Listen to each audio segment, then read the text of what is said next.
Selamat malam Aumannya. Selamat datang lagi di Midnight Live. Hari ini hari Rabu. Rasanya aku BU. Butuh uang. Ya penonton. Tenang, gajian masih lama. Udah ditagih? Emangnya nunggak berapa bulan? Sabar aja. Bulan depan kan masih bisa nunggak. Yang jelas hari ini Midnight Live episode ke-105.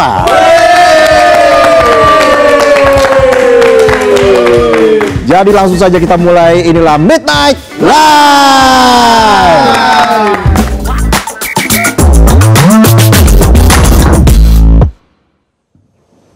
Berita malam ini kita bahas soal drama pasangan, bukan pasangan padel atau pasangan gebetan, tapi pasangan pemimpin daerah. Yang kisahnya lebih ruwet dari ketahuan stalking mantan. Diskusi dicuekin, bikin kebijakan di ghosting. Akhirnya yang disorot bukan program atau capaian, tapi surat laporan. Belakangan konflik internal pemerintah di tingkat daerah tiba-tiba muncul. Kayak gebetan baru 6 hari jadian tapi tiba-tiba minta break dulu. Padahal baru kemarin minta dibeliin es tebu. Es tebu pakai gula baru. Nah, konflik itu langsung jadi sorotan nasional. Setelah ada 2 wakil bupati Jawa Timur yang mengadukan persoalan serius di pemerintahan daerah masing-masing. Pertama, ada Wakil Bupati Jember, Joko Susanto yang lapor ke KPK, Kemendagri, dan Gubernur Jatim. Katanya dia diabaikan oleh Bupati Jember, Muhammad Fawait, dalam menjalankan tugas pemerintahan. Udah kayak dicuekin gebetan. Tiap chat cuma di-read doang. Terus tiap ngobrol cuma di doang. Beb, kamu mau mie ayam? Boba mau boba? Wah, terus nih. Beb, kita nikah yuk. Ogah. Langsung bisa ngomong dasar korek warteg. Kedua, ada Wakil Bupati Sidoarjo, Mimi Idayana, yang berencana mau laporin Bupati Sidoarjo, Subandi, karena Mimi merasa tidak dilibatkan dalam proses mutasi 61 ASN.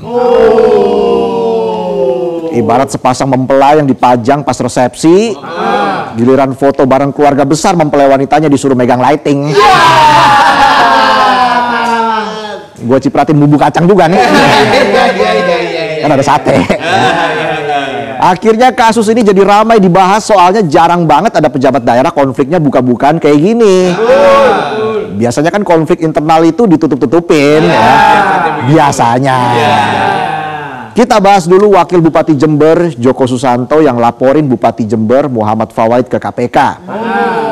Joko Susanto ngambek karena merasa diabaikan dalam menjalankan tugas pemerintahan. Nasib Pak Joko ini ibarat lo diajak pacaran, tapi nggak pernah diajak ngedate,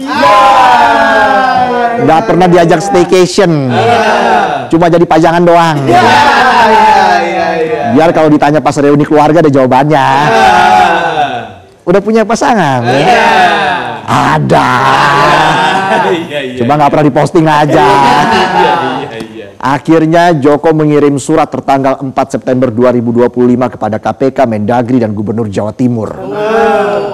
Dia minta ada pembinaan dan pengawasan khusus biar prinsip tata kelola pemerintahan yang bersih bisa ditegakkan. Kayak cekcok rumah tangga, langsung lapor Pak RT, Pak Lurah, sama ibu-ibu arisan biar sekalian rame. Kan harusnya kalau cekcok internal bisa diselesaikan pakai tepuk sakinah. Saling cinta, saling hormat, saling jaga, saling ridho, musyawarah untuk sakinah. Gitu dong penonton. Apalin juga ya. Jangan lupa biar keluarga makin harmoko ya. Harmonis. Balik lagi. Minggu 21 September lalu, jubir KPK Budi Prasetyo membenarkan bahwa KPK memang sudah terima surat tersebut. Surat itu terkait koordinasi dan supervisi di Pemda. Udah kayak teman satu tongkrongan tapi nggak dimasukin grup WA. Langsung ngambek. Bukannya japri ke admin grup, dia langsung ngechat CS WhatsApp official buat kepoin grup. CS WhatsAppnya juga balas. Berisik lo. Pantes gak dimasukin ke grup. Dalam suratnya kepada KPK, Joko curhat selama 6 bulan perannya gak diakui sama Fawait. Padahal tugas dan fungsi wakil bupati itu udah diatur di pasal 66 Undang-Undang tentang pemerintah daerah. Kalau omongan Joko ini benar, bayangin 6 bulan gak dianggap. Ibaratnya nih orang nikah, 6 bulan tuh harusnya lagi mesra-mesranya. Kemana-mana berdua, suap-suapan,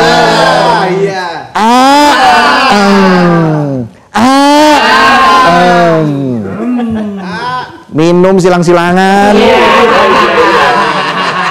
pegangan tangan, bikin story-story romantis. Malah dicuekin gak dianggap.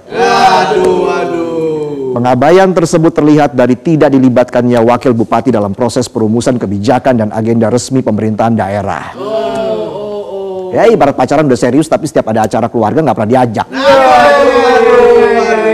Setiap ada acara keluarga nggak pernah dikabarin.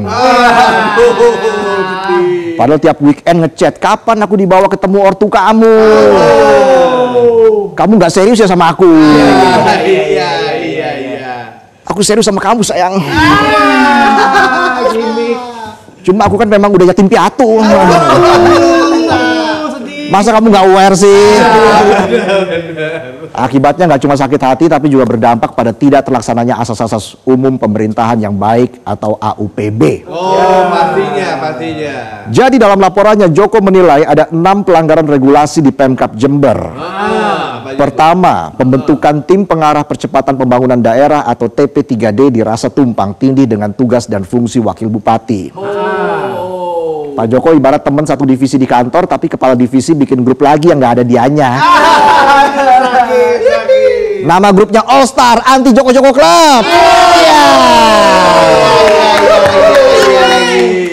Kedua, tidak berjalannya meritokrasi kepegawaian ASN berpotensi rendahnya profesionalitas aparatur dan rawan terjadi KKN.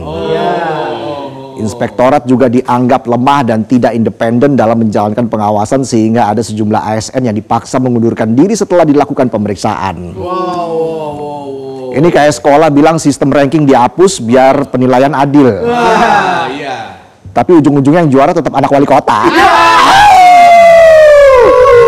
Yang ketiga, pengelolaan APBD yang tidak transparan, kayak nemenin istri belanja di mall bawa banyak tentengan. Tapi pas ditanya, habis berapa mah? Sambil naruh jari di mulut. Gak usah banyak tanya, uangmu kan uangku juga. Tapi utangmu bukan utangku. Kata suaminya, kalau gitu gue gak bakal cuci piring lagi. Tapi ngomongnya dalam hati. Lanjut, keempat, lemahnya sistem tata kelola aset milik daerah sehingga berpotensi digunakan oleh orang yang tidak berhak. Sama aja kayak buat beli HP ya, beli HP baru buat gebetan. Besoknya pas jalan ternyata masih pakai HP lama. Kan kita jadi bertanya-tanya. Iyalah, pasti. HP baru kamu mana? Kok nggak dipakai, Beb? Oh, aku kasih ke mantan aku, kasihan dia kalah judol. Sakit banget. Kata cowoknya, kamu lucu deh, Beb. Iya. Aku tusuk ya. Tusuk gigi, ada cabai nyangkut di gigi. Yang kelima, koordinasi antara wakil bupati dan organisasi perangkat daerah terhambat sehingga adanya pembangkangan ASN kepada wakil bupati.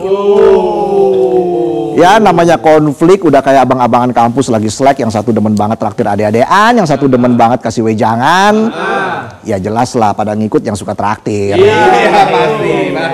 Gak peduli abang galak, yang penting kopi sama rokok aman. Benar banget, benar. Yang keenam, tidak direalisasikannya hak keuangan dan protokoler wakil bupati.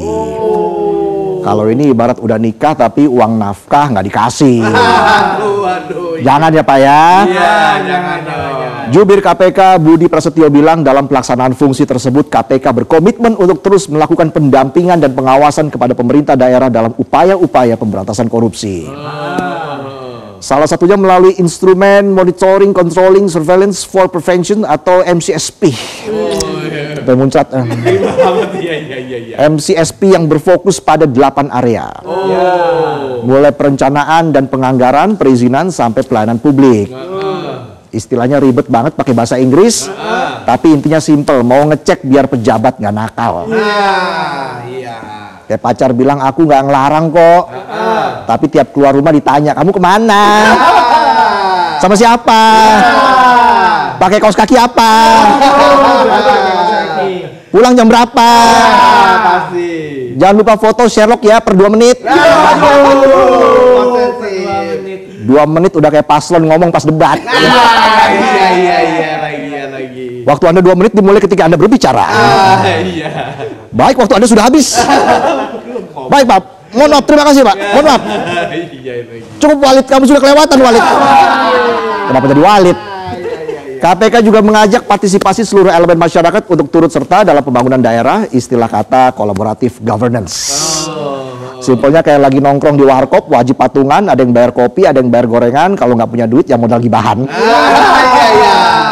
Partisipasi. Yang penting ada modalnya, modal gibah. Iya, benar. Terkait surat laporan yang dikirim ke KPK, Joko bilang laporan itu dilakukan biar ada tindak lanjut terhadap sejumlah indikasi penyimpangan anggaran hingga penyalahgunaan wewenang.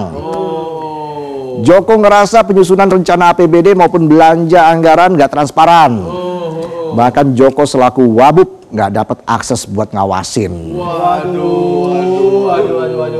Kayak udah nikah tapi semua aplikasi di HP masih dikunci pakai sensor jempol kaki. Gimana tuh ya? Iya. Jangankan buka mobile banking, buka WA aja passwordnya 4 lapis. Masukin PIN udah. Scan jempol udah. Scan retina udah. Yang belum tinggal tes DNA. Joko bilang dia nggak ngebet proyek, cuma mau memastikan APBD jangan sampai dicolong. Tapi nyatanya rencana APBD nggak pernah dilibatkan, diberitahu aja enggak. Waduh. Dia nambahin tiba-tiba sudah paripurna dan kalau diundang itu sudah tinggal pengesahan. Ya persis lah kayak lo ikut arisan udah rutin bayar tiap bulan tapi pas giliran ngocok lo nggak dikabarin malah di-kick dari grup. Aduh. Perasaan gue bayar arisan bukan sumbangan. Iya. Sementara itu Bupati Jember Fawait hingga kini belum meresponnya. Saat ditanya oleh awak media mengenai aduan, dia hanya tersenyum sembari berlalu. Udah kayak ketemu mantan pas lagi jalan sama gebetan ditanya masih ingat aku nggak? Cuma senyum tipis. Sambil kebelet kencing. Harusnya pemimpin daerah kompak dong. Pak Fawait juga harus kasih kejelasan, jangan malah diem. Betul. Ya nggak apa-apa kalau nggak mau jawab pertanyaan wartawan. Ya semoga ngobrol sama Pak Joko. Biar masalahnya kelar, pelayanan publik nggak ambiar. Betul. Jangan sampai situ yang ribut, pelayanan warga kalang kabut. Jangan dong. Konflik internal yang terjadi level pemerintah daerah juga terjadi di Pemkab Sidoarjo. Jadi ceritanya Wakil Bupati Sidoarjo, Mimi Idayana kecewa karena nggak dilibatkan dalam kebijakan mutasi dan rotasi aparatur sipil negara atau ASN yang dilakukan Bupati Sidoarjo Subandi pada Rabu 17 September lalu. Ini udah kayak lo renov rumah bareng pasangan, tiba-tiba pasangan lo ganti genteng, ganti cat, ganti pagar, ganti status Facebook. Tapi lo nggak dikasih tahu. Nggak dikasih tahu. Iya. Jauh amat dari renov rumah ke status Facebook. Yang nulis udah ngantuk kayaknya nih. Dalam pelantikan yang digelar di Pendopo Delta Wibawa, sebanyak 61 ASN dimutasi dan dirotasi, mulai dari pejabat tinggi hingga pejabat administrasi. Padahal menurut Mimi sebelumnya udah sepakat kalau pergeseran cuma buat ngisi 31 jabatan yang kosong di sejumlah organisasi perangkat daerah atau OPD. Minggu 21 September kemarin Mimi bilang kalau penambahan itu tidak pernah diberitahukan kepadanya. Padahal dia selaku tim pengarah dalam tim penilai kinerja atau TPK. Oh, bisa begitu. Ibarat diundang rapat jam 4 tapi lo dikabarin jam 5. Gak lihat. Pas datang ruangannya udah kosong. Iya, betul. Gorengan habis. Cuma sisa asbak. Pas buka email baru nyadar, kan udah desain kemarin ya. Ingat penonton, jangan terlalu bersinar. Jangan terlalu shine. Nanti nggak boleh resign. Aman kan bos? Aman kan? Ada bos gua nih, aman ya. Mimi juga bilang kalau mutasi tersebut melanggar prosedur sebagaimana diatur dalam PP nomor 20 tentang penilaian kinerja PNS dan Undang-Undang nomor 20 tahun 2023 tentang sistem merit. Udah kayak di kantor, udah kerja keras, nggak pernah cuti, bukannya dapat promosi malah dimutasi. Yang dipromosi bukan yang nggak pernah bolos, tapi yang hobi nebeng bos. Aman kan bos? Aman nih bos gua ini, aman lah ya. Bahkan dia mengaku telah mengirim surat kepada Bupati pada 16 September atau sehari sebelum pelantikan untuk meminta klarifikasi terkait nama-nama ASN yang akan dimutasi. Tapi surat itu tidak direspon. Itu Bupati apa gebetan ngambek. Di WA nggak balas, di telepon nggak diangkat. Giliran ditanya sama tukang servis AC bisa jawab, mau isi freon. Sekalian cuci outdoor ya. Iya kan bos, bisa kan servis AC bos. Bos gua ini. Mimi juga menyinggung klarifikasi Badan Kepegawaian Negara atau BKN. Menurutnya BKN cuma memverifikasi data, tapi nggak tahu detail tahapan pembahasan mutasi di internal TPK. Udah kayak HRD bikin KPI cuma berdasarkan absensi. Giliran ditanyain soal job desk karyawan, ngacir melipir. Aman kan bos? Bos gua ini. Mimi akhirnya bilang bakal melaporkan masalah ini ke Kementerian Dalam Negeri. Di sisi lain, Bupati Sidoarjo Subandi memastikan bahwa mutasi sudah sesuai aturan, mekanismenya dari BKN. Regulasinya sesuai, jadi tidak ada masalah. Dia menambahkan kalau mutasi dan rotasi adalah hal yang wajar dalam sistem birokrasi untuk penyegaran organisasi dan peningkatan kinerja birokrasi. Ya memang mutasi dan rotasi itu wajar, tapi masa urusan gitu doang, nggak koordinasi sama wabubnya. Pas kampanye doang romantis, giliran udah kepilih nggak digubris. Sakit bang.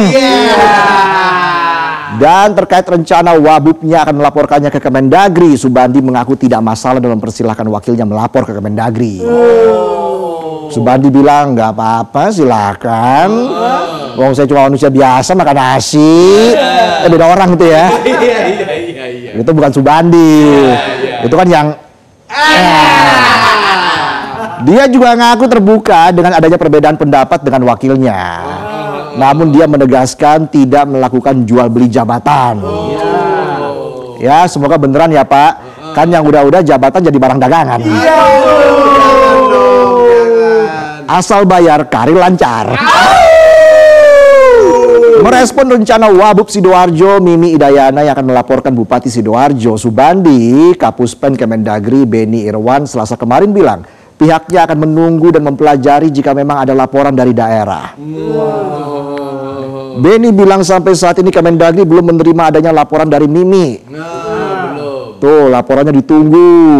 Jadi buat Wabub Sidoarjo kalau udah yakin bener ya laporin dong, jangan gertak doang. Udah kayak abang-abangan tongkrongan, gaya doang galak. Lihat kecoa terbang langsung teriak ayam.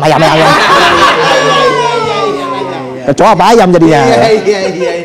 Jadi situasi konflik internal pimpinan daerah mencerminkan betapa rapuhnya hubungan di pemerintahan daerah. Begitu kepentingan politik atau ambisi pribadi mulai nggak sejalan, hubungannya langsung retak. Pas kampanye janjinya kami akan bersinergi, akan kompak. Pas udah kepilih malah saling depak. Bukannya sibuk kasih pelayanan, malah sibuk saling cari kesalahan. Ya mirip lah kayak pacaran settingan, bertahan bukan karena cinta beneran tapi buat pencitraan. Kalau di IG fotonya pegangan tangan, padahal kalau ketemu udah-udahan. Dinamika hubungan antara kepala daerah dan wakilnya pasti berdampak ke stabilitas pemerintahan dan kepercayaan rakyat. Pasti. Ya mirip-mirip lah kayak drama keluarga. Keluarga tentram, hidup nyaman. Keluarga berantem, bisa-bisa nggak hidup loh. Kan banyak kejadiannya. Makanya biar keluarga adem ayem, ayo kita tepuk sakinah. Udah hafal kan? Saling cinta, saling hormat, saling jaga, saling ridho, musyawarah untuk sakinah. Hafalin. Siap-siap mau nikah lagi loh. Kasus seperti ini sebenarnya bukan hal baru. Dalam banyak kasus perbedaan visi, strategi politik maupun kepentingan personal seringkali menjadi pemicu retaknya hubungan kerja antara pimpinan dan wakil pimpinan daerah. Dampaknya tidak kecil karena berpotensi mengganggu pelayanan publik yang seharusnya menjadi prioritas utama. Kini publik menunggu tindak lanjut dari KPK dan Kemendagri dalam merespon laporan tersebut. Perlu ada langkah untuk membuka jalan bagi penyelesaian konflik yang lebih transparan. Jangan sampai malah menambah panjang daftar polemik pemerintah daerah di Indonesia. Ya itu tadi sajian pembuka kami di Midnight Live. Usai jeda kami akan kembali dengan sejumlah informasi lain. Jadi tetaplah di Midnight Live.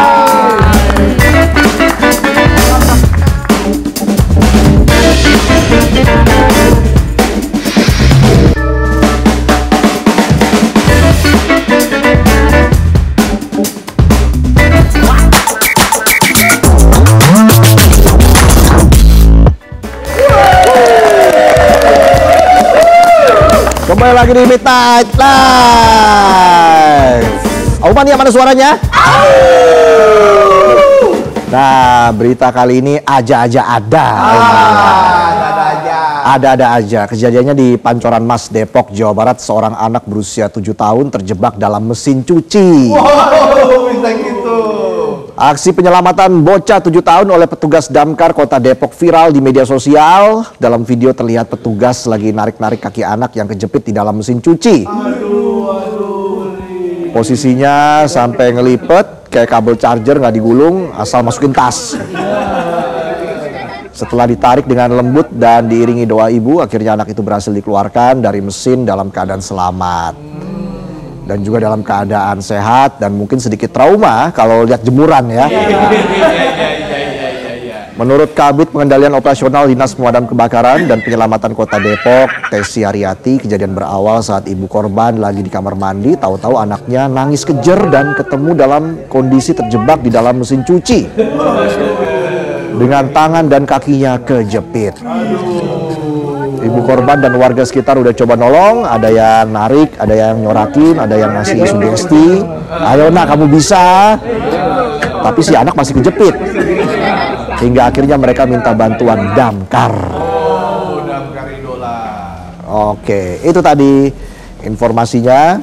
Dan kita beralih ke informasi yang berikutnya. Kali ini kita pindah ke Jakarta Selatan, ada aksi main pukul. Korbannya salah seorang karyawan dari public figure Zaskia Diameka. Korban mengalami penganiayaan di jalan kawasan Pasar Minggu. Aksi pemukulan terjadi saat korban yang bernama Faisal lagi mengantar anak Zaskia menuju sekolah. Bukannya ketemu bu guru, malah kena tinju dari rekaman CCTV yang diunggah. Pelaku yang belum diketahui identitasnya tersebut melakukan pemukulan berulang kali. Korban sempat terjatuh dan mengalami luka di beberapa bagian tubuh. Katanya sih luka luar, tapi nggak menutup kemungkinan ada luka batin. Karena bisa aja trauma. Kan lagi bawa anak orang. Kalau penonton di sini mah bawa utang ya. Bawa tagihan kalau penonton di sini. Polsek Pasar Minggu membenarkan laporan tersebut dan saat ini polisi sudah mulai mengecek tempat kejadian. Lagi cari bukti, analisa CCTV dan ngubek-ngubek lokasi buat cari tahu siapa orang yang rusuh pagi-pagi. Wah, betul, harus dicari. Jadi saya pesan nih buat penonton, awali pagi dengan sarapan ya. Oh, kenapa tuh? Karena kalau mengawali pagi dengan senyuman, jam 9 udah lapar. Oke, dari Jakarta Selatan kita ke Madiun, Jawa Timur. Belasan pekerja seks komersial terjaring razia Satpol PP. Petugas juga menyita minuman beralkohol dari warung dan kos yang diduga jadi tempat prostitusi. Razia dilakukan di sejumlah wilayah seperti Jiwan, Dolopo, hingga Geger. Petugas mengungkap modus prostitusi terselubung dengan warung kopi. Ternyata warung kopinya nggak cuma jualan kopi tapi lengkap dengan kamar di belakang. Kabid Penegakan Perda Dani Yudi Satriawan menyebut semua PSK yang ketangkep termasuk pasangan bukan suami istri di kosan. Seluruhnya menjalani pemeriksaan kesehatan dan sidang dipiring sebagai sanksi hukum. Tuh Midnight Friends ke warung kopi ya, ngopi, nongkrong. Bukan habis ngopi tidur-tiduran. Jadi nggak ngantuk. Ya minum kopi kan jadi nggak ngantuk. Ya, bener. Ini malah ngantuk. Bos gua nih, aman kan bos?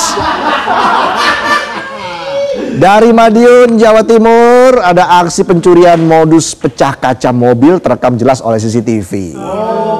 Para pelaku yang diduga kawanan profesional berhasil mengambil tas berisi emas dan berlian senilai lebih dari 170 juta rupiah.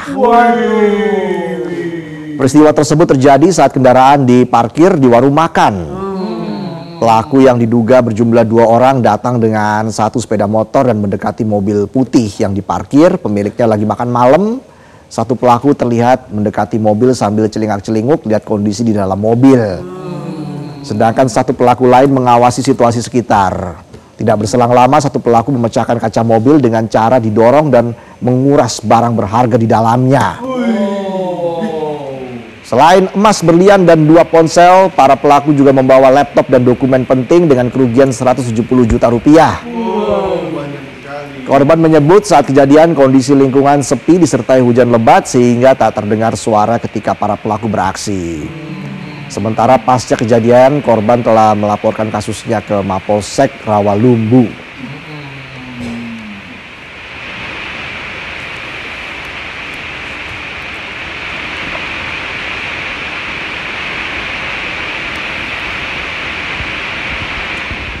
Oke, itu tadi sejumlah informasi yang kita sampaikan di segmen 2 ini. Usai jeda ada segmen Ladies Night. Bersama Fatma Ayu. Pasti informasinya seru-seru. Penonton melek semua. Bukan karena minum kopi, tapi karena Ladies Night. Oke, kita jeda dulu, kami akan kembali saat lagi, tetaplah di Midnight Live.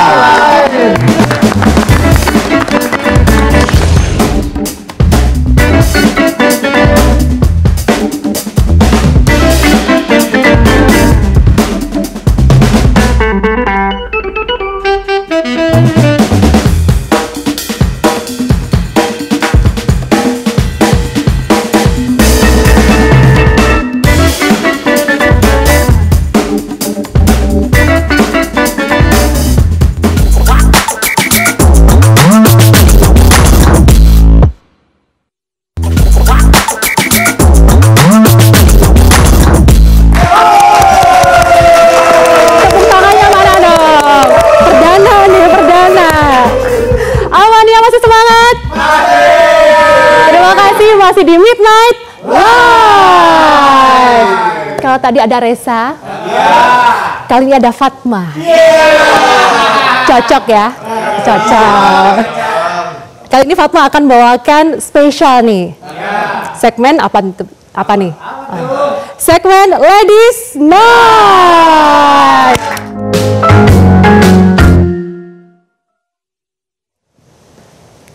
Ya, pemirsa dan juga Aumania, berita pertama ini datang dari Banda Aceh. Tim dokumenter SMA Sukma Bangsa Pidi berhasil meraih penghargaan dalam ajang Aceh Documentary Competition yang menjadi bagian dari Aceh Film Festival 2025. Film dokumenter berjudul Jojo menjadi film terbaik rekomendasi kategori khusus pelajar. Film ini disutradarai oleh Rina Magfirah, siswa kelas 12 SMA Sukma Bangsa. Film Jojo menceritakan hak pendidikan yang layak bagi anak-anak berkebutuhan khusus, dan Rina menekankan bahwa keluarga memainkan peran sentral dalam mendidik anak-anak tersebut. Film Jojo sendiri telah diputar untuk umum di Gedung Teater Lantai 3 Dinas Perpustakaan dan Kearsipan Aceh. Dalam kategori yang sama turut diputar film dokumenter pelajar lainnya, yakni Tarian Gajah dari SMA Negeri 8 Takengon dan Rumbia dari MAN 4 Aceh Besar. Hal ini menunjukkan bahwa semakin berkembangnya bakat filmmaking di kalangan pelajar Aceh.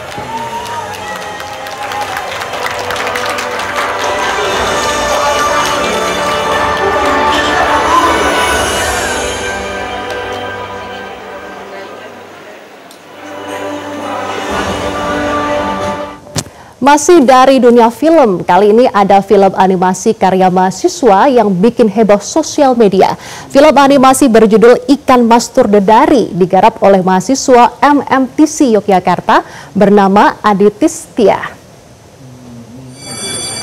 Film ini menceritakan rasa penasaran seorang perempuan bernama Saras akan keberadaan sang ibu. Rasa penasaran ini membawa Saras pada petualangan yang penuh misteri.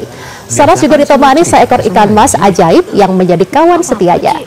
Cerita tersebut terinspirasi dari kisah rakyat Bali termasuk legenda Durma dan Raja Pala, serta unsur budaya tradisi Sahyang Gedari yang kental dengan nilai spiritual.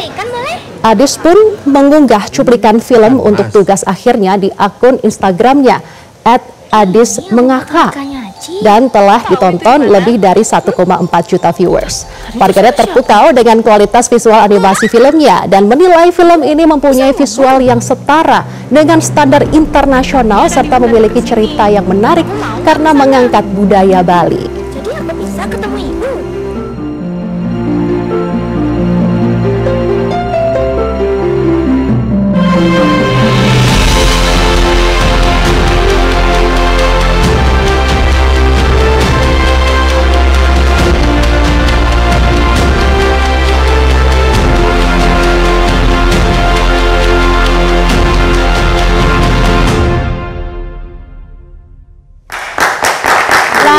Awalnya, ladies, itu tadi dua film karya pelajar dan mahasiswa yang membanggakan.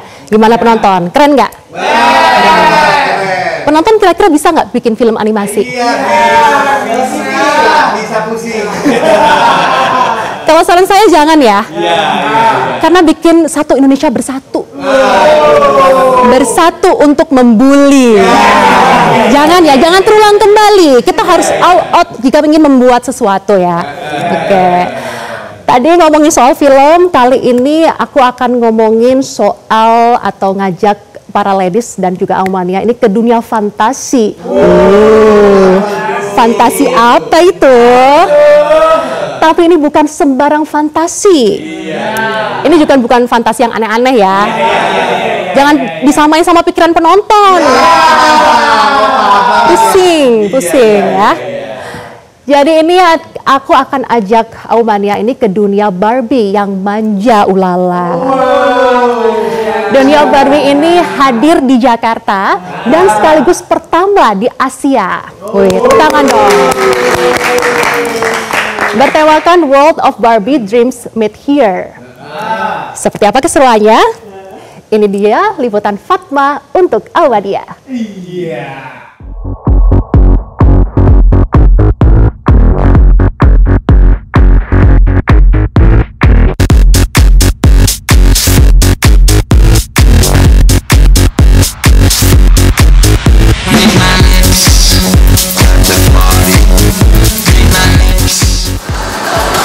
Hai pemirsa, aku Barbie. Saat ini aku aku ada di Barbie World. Ternyata pemirsa, aku kembali menjadi manusia normal setelah tadi cosplay jadi Barbie di World of Barbie Jakarta. Nah, di Jakarta ini merupakan pameran Barbie terbesar dan juga pertama di Asia setelah pameran Barbie ini keliling-keliling dunia seperti di California, USA ataupun di Toronto, Kanada. Keren kan? Nah, aku akan ajak Aumania atau ladies ini keliling-keliling di dunia perbarbian, mulai dari Barbie Dream House, Barbie Car Fun, ataupun juga Barbie Sound Music, dan juga The Barbie Show yang saat ini tempat saya berdiri. Seru kan? Gimana keseruannya? Dan ini dia Ladies Night Midnight Live.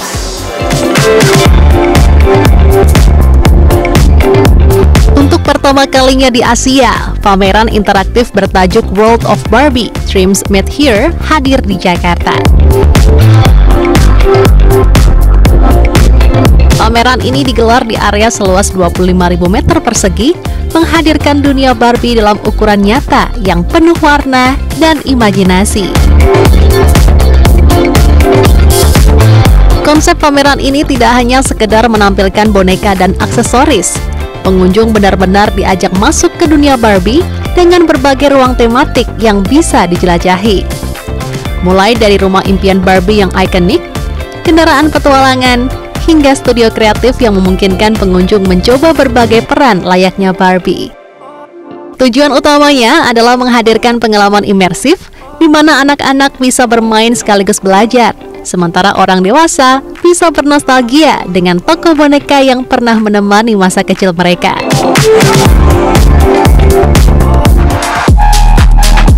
Yuk, kita jelajahi ruangannya satu persatu. Pertama, ada Barbie Dream House, rumah impian Barbie dalam ukuran nyata. Di sini pengunjung dapat melihat ruang tamu Barbie yang super colorful, lengkap dengan pemandangan pantainya.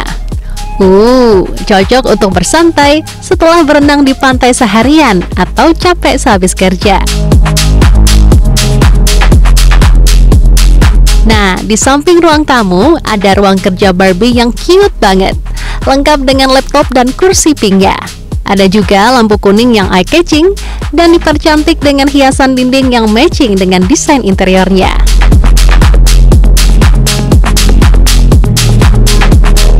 Nah, habis kerja, kita ke dapur Barbie yuk.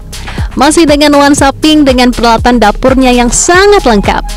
Aduh, masak jadi betah nih kalau dapurnya gemes gini. Ada juga kulkas yang isinya lengkap buat ngecil dan ngemil. Di meja dapurnya juga nggak kalah bikin ngiler. Ada cake, cookies, maupun jeruk yang jadi pengen makan semuanya. Nah, setelah kita room tour di ruang tamu, ruang kerja, dan dapur, ini dia favoritnya para perempuan. Ya, walk-in closet yang penuh dengan koleksi baju dan aksesoris Barbie. Mulai dari baju sporty, baju santai, gaun Barbie, tas, sepatu, sampai pernak-pernik aksesoris Barbie lainnya. Wah, lengkap banget deh pokoknya.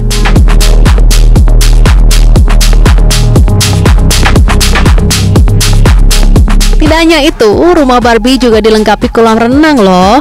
Bukan diisi air, tapi diisi bola-bola manja. Kita pun bisa main seluncuran dan kita mandi bola.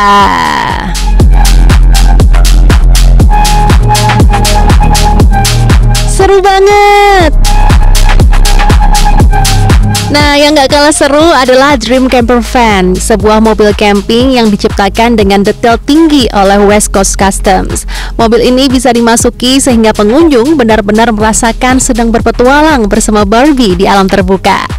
Kita juga bisa pura-pura nyetir loh. Seru banget kan? Di dalam mobil camping ada juga ayunan atau tempat tidur gantung buat Barbie bersantai, dan tempat duduk yang super nyaman dengan TV yang besar. Setelah jalan-jalan, ada juga musik production studio Barbie, yakni tempat Barbie menyalurkan bakatnya dalam bermusik.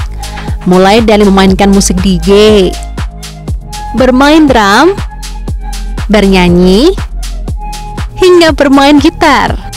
Wah, Barbie memang sangat bertalenta ya. Selanjutnya, kita bisa berpetualang di pesawat luar angkasa bernama Barbie Interstellar Airways. Di ruangan ini, kita diajak menjelajahi kosmos dan merasakan pengalaman sebagai astronot, lengkap dengan dekorasi bertemakan galaksi. Di area ini, kita bisa menjelajahi destinasi imajinatif luar angkasa yang seru. Untuk jadi Barbie memang gak ada capeknya. Selain jadi seniman dan astronot, Barbie juga bisa jadi penyiar berita, ilmuwan, dan masih banyak lagi. Ini pun tergambar dalam layar imersif dan bisa jadi Barbie dengan berbagai profesi. Di pameran ini kita seperti diajak nostalgia sama Barbie, bahwa Barbie bukan sekedar mainan. Lebih dari 60 tahun Barbie menjadi simbol mimpi, gaya hidup, serta kebebasan untuk berimajinasi tentang masa depan. Barbie selalu tampil sebagai tokoh yang menunjukkan bahwa perempuan bisa berperan di bidang apapun. Makanya tidak heran, pengunjung di pameran ini mulai anak kecil hingga dewasa menyukai Barbie karena penuh inspirasi. Ladies, seru banget. Kita habis explore dengan nuansa yang pink-pink, tempat-tempat Barbie beraktivitas. Nah, tampaknya ini ada banyak pengunjung yang sedang selfie-selfie ria. Halo, selamat malam kakak-kakak. Di sini memang udah janjian pengen banget lihat World of Barbie atau gimana nih? Emang janjian sih Kak, dia yang pengen banget kesini sih dari awal, jadi kita ikut aja sebenarnya. Seru banget. Ini kenapa emang fans of Barbie atau gimana nih? Iya, dari kecil. Baru kesampaian sekarang kan, pas udah punya uang. Jadi udah emang ngefan Barbie dari kecil, akhirnya dari kenyataan ya, jadi Barbie-Barbian ya dalam satu hari ya. Betul banget. Terus gimana nih, seru nggak? Seru banget. Apa nih yang bikin seru? Kalau semuanya sih seru, cuman yang music production itu favorit saya. Kalau menurut aku yang Dream Closet, soalnya kayak itu dream aku dari kecil. Jadi pas masuk ke situ kayak berasa wah akhirnya inilah aku jadi Barbie gitu. Gitu. Oke, kalau kakak apa? Sama sih yang di situ yang musik production itu, bisa kayak dengerin lagu, main gitar, main drum, nyanyi gitu. Seru sih tadi di situ. Mantap, terima kasih. Selamat berfoto-foto kembali dan eksplor tempat ini. Thank you, Kak. Ya, itu tadi pemirsa keseruan kita bersama pengunjung yang lainnya. Ternyata memang menarik animo masyarakat karena ini merupakan pertama di Asia Jakarta dipilih menjadi tempat exhibition atau pameran Barbie yang terbesar juga di dunia. Nah, kalau para awan yang tertarik datang di World of Barbie, bisa datang di Agora Mall Jakarta mulai jam 10 pagi hingga jam 10 malam sampai tanggal 26 Oktober mendatang. Dari Jakarta, Fatwa Ayu, Dirham Syah Maulana, Metro TV. Au!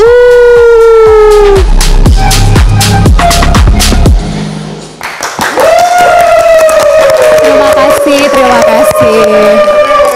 Set. Ya, gimana? Penonton mual nggak? Jangan gumoh ya penonton ya. Jangan ya. Nah, itu tadi liputan sendiri. Ngawal ngedit sendiri. Nyarin berita sendiri. Sungguh emansipasi. One woman show ya. Bukan lagi one man show. Sungguh berat hidup ini. Tepuk tangan dong. Butuh dukungan nih. Oke, itu tadi 3 berita di Ladies Night kali ini. Usai jeda Midnight Live akan kembali bersama Valentinus Reza. Oh, tetap bersama kami di Midnight Live.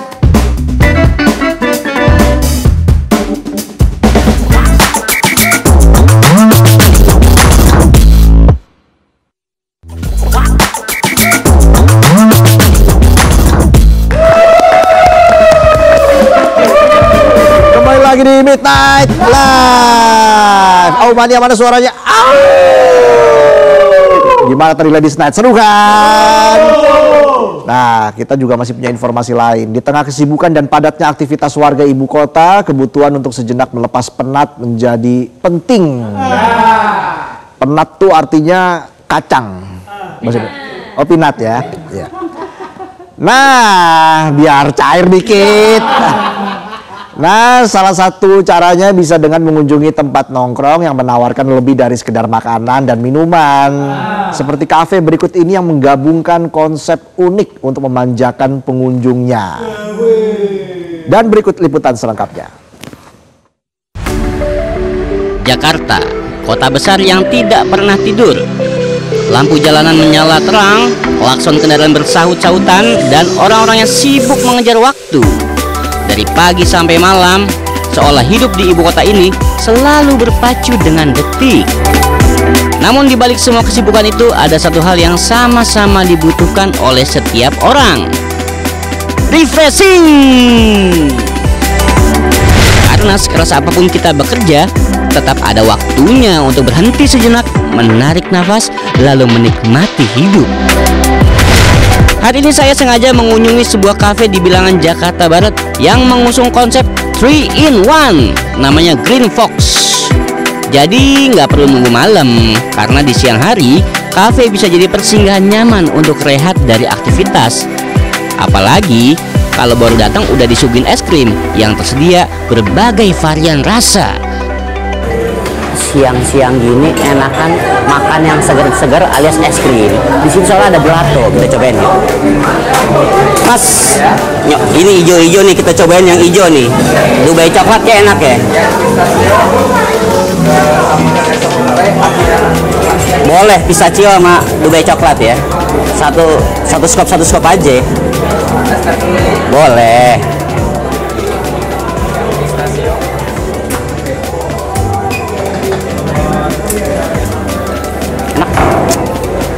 Pistachio.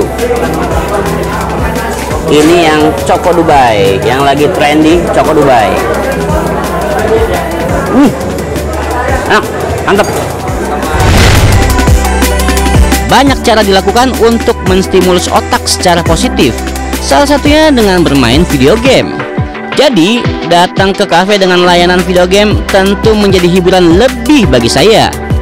Kesibukan dengan rutinitas pekerjaan seakan lupa setelah asik menikmati permainan di video game. Ada juga permainan biliar yang bisa mengurangi tingkat stres kalian ketika bekerja. Jago nggak jago, nggak usah minder. Yang penting kalian bahagia bisa meluangkan waktu untuk mencari hiburan. Nah, saya juga ngeliat nih banyak permainan di sini, termasuk PS5 sama biliar. Itu gimana tuh? Buat siapa? Ntar orang pada nongkrong seharian lagi. Jadi kita tuh konsepnya di sini tuh coffee shop yang entertain semua kalangan, semua umur. Jadi kita ada tuh yang namanya PS5. Jadi kalau mamanya nongkrong, anaknya bisa main PS. Tenang. Jadi mamanya mau nongkrong, mau ngongkol lama-lama sama temen-temennya, anak-anaknya bisa sambil main. Terus kita juga ada biliar. Jadi bapak-bapaknya juga nggak pusing, bisa main tuh sama temen-temennya. Jadi kita mau ciptakan suatu kafe yang nggak cuman makanan minumannya enak, tapi suasananya tuh nyaman. Jadi buat anak-anak bisa, buat anak muda juga bisa, buat bapak-bapak bisa, buat ya yang tua juga bisa gitu. Puncak kebahagiaan ketika berada di kafe pastilah saat menikmati makanan yang tersedia. Bayangin bisa ngerasain kopi, cake, dan makanan utama dalam satu tempat. Sensasinya pasti luar biasa. Pokoknya enak banget di sini. Nongkrong bisa, ngobrol-ngobrol bisa, rapat bawa anak semua bisa main sambil main PS, main biliar. Tapi makanannya juga recommended banget buat Aumaninya. Kalau Aumani mau kesini, ya kesini aja lah ya. Ketemu lagi bersama Otong di tempat rekomendasi hangout selanjutnya. Saya makan dulu. Ciao.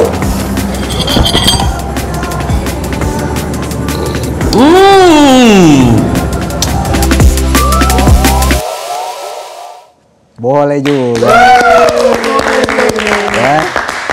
Liputannya selalu makan, seneng-seneng aja. Ya, nggak pernah diajak saya. Tapi besok kita makan-makan lagi. Oke. Nah, penonton, akhirnya kita sampai di penghujung acara Midnight Live hari ini. Terima kasih penonton sudah hadir ya. Dari pagi sampai malam. begadang lagi. Semoga lelahmu menjadi menjadi rezeki ya. Dan kita berjumpa lagi besok tentunya di waktu yang sama. Sampai jumpa, kita ketemu lagi nanti di Midnight Live.